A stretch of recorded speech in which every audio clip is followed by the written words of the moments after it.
Guys, welcome to my YouTube channel. In this video I will be showing you how you can stop sharing the photograph from iPad to iPhone or iPhone to iPad if you are using the same account for iCloud.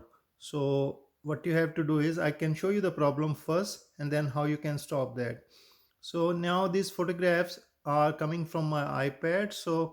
And sometime when you are sharing between two devices, you don't want to show it because some of the photograph or material is not appropriate, especially for the kids. So now you can just go to the setting and go down and you will see the photos. So just click the photos and iCloud photo. So it is automatically on. You have to just turn it off and it is saying remove from iPhone. So you click that.